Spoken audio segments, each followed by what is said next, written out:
I'm Jared Richards with Bennett Tueller Johnson Deere. Today we're going to be talking about selling a small business. Business sales happen all the time, and so often business owners of small businesses have never really needed to use an attorney before, so they think they can get by selling their business in the same way. And this often can lead to a lot of problems, mainly for one big reason. This right here, seller financing. But first, before we get to that, I want to talk about a couple of concepts around selling your small business. At the end of the day, what are your big goals? One, you want to find a buyer who's willing to pay you value for your business. And two, you want to maximize that value, just like with anything, so that you can get the most out of this business that you've built with your sweat, blood, and tears. Most small business sales involve what's called an asset purchase. What this allows the buyer to do is the buyer gets to buy the assets from the company, pretty much everything, and they get to leave the liabilities behind and shed that. That gives them a lot of comfort, the buyer, as they buy those assets, that they're not going to have to worry as much about the things that have gone on in your business in the past. So if you are selling your business, start thinking about selling assets and not your equity in the company. I want to talk about the common ways that businesses are financed from the buyer's side and what you should be thinking about as a seller. Obviously, the simplest and easiest transaction is a cash sale. We do these cash sales every day. Cash goes to the seller, and seller gives assets to buyer. It's easy. But if you're selling a sizable business, let's say you're selling your business for $3 million or $1 million, cash may be difficult for a single buyer to come up with. So, if cash isn't immediately available, some type of financing arrangement needs to be made. You could, as a seller of your business, require bank financing. Well, we all know in the economic times right now, bank financing can be somewhat difficult. And depending on your business, it will be more or less difficult. If you sell a business that is heavily, has a lot of equipment, a lot of value in equipment, things that can be collateralized, the bank will give you, will lend money on, the buyer may be more likely to be able to obtain bank financing. Otherwise, if the business doesn't necessarily have good collateralized equipment or items like that, or real estate, then the buyer is going to need to come up with its own collateral for a bank-type loan. This would be his own home, his car, his planes, his houseboats, assuming he has those.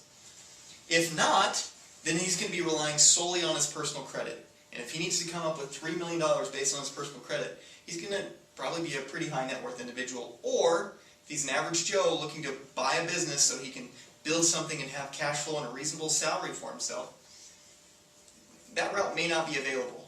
Or at least a partial bank financing may be available, but the whole financing probably or may not be available. When that happens, sellers often turn to seller financing.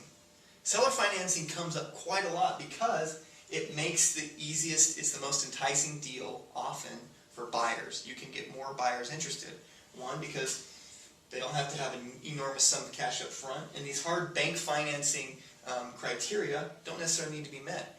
You are now the underwriter. You're now the bank seller, and so you need to go through, if you decide to go this route, you need to go through and start thinking about the steps that a bank would take when they're approving someone for a loan. If you don't, you're setting yourself up for lawsuits, and you're setting yourself up to not maximize value in your business.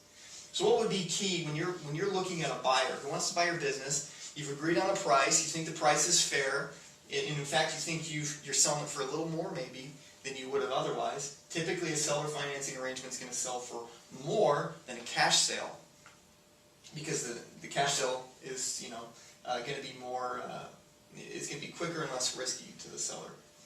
So seller finance, you're going to want to look at the background of the buyer. You're going to want to look at their credit score. You're going to want to look at, do they have any bankruptcies? Look at their financials, past tax returns. You're going to want to do your own due diligence on the buyer to make sure that they are creditworthy. The other thing that you're going to want to do that many sellers fail to do here is, like a bank, get collateral. If the buyer has any tangible items, whether it's a car or a home, or even the business itself, you're going to want to collateralize any type of loan that you make. Remember, secure that loan, collateralize it, because if you don't, this is an unsecured debt. And in bankruptcy, you're going to be getting, if the buyer were ever to declare bankruptcy, you're going to be getting pennies on the dollar, and you're not going to have a right to any assets, including the business assets that you just sold.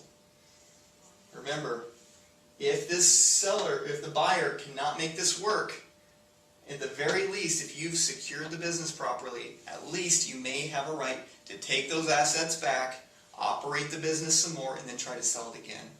Collateralize, collateralize, collateralize. Let's talk quickly about maximizing value in that business.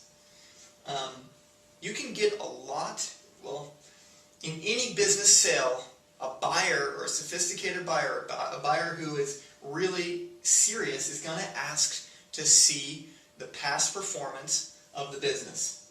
So they're going to be asking for things like financials. They want to see your major contracts. They want to know what debt there is. They're going to want to see asset lists, inventory lists, customer lists.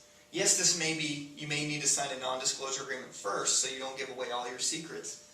But if you have these things organized before your first buyer comes to the table, so that when the buyer comes and they say, okay, we want these items, you can hand them a packet of materials and they can see it up front. They're going to know that you're serious, they're going to know that you're organized, and they're going to know that they can't mess around with you, and you're going to be able to drive a harder bargain and negotiate a harder and higher sales price. You may also want to do some additional homework by completing an appraisal. Have a third party appraise your business. See what other businesses similar to yours have been selling for in the last 6 months, 9 months, or a year. Comp studies like that. You may also want to consider hiring a business broker. A business broker obviously costs money, but if they can find the right buyer who this type of business fits well in their portfolio, or exactly the type of business they're looking for, that type of buyer is probably going to be willing to pay a higher price for the business than somebody who is less interested. So to recap, seller, I guess these are just right over here. Cash sale, seller gets cash, sells the assets to the buyer, and then from those cash proceeds, any liabilities and obligations get paid off as a condition of closing, so those assets are free and clear of liens. Bank financing, we discussed this a bit. This is obviously it's probably preferable for a seller to seller financing, because you're shifting the risk to the bank that the buyer is going to default on the loan. Seller financing, remember, the buyer is making a promise to you under note that they're going to pay you. So it's only as good, that promise is only as good as their ability to pay. The business isn't working out as well, or they're not operating it correctly, or they're not putting in enough time, their efforts are going to affect your return.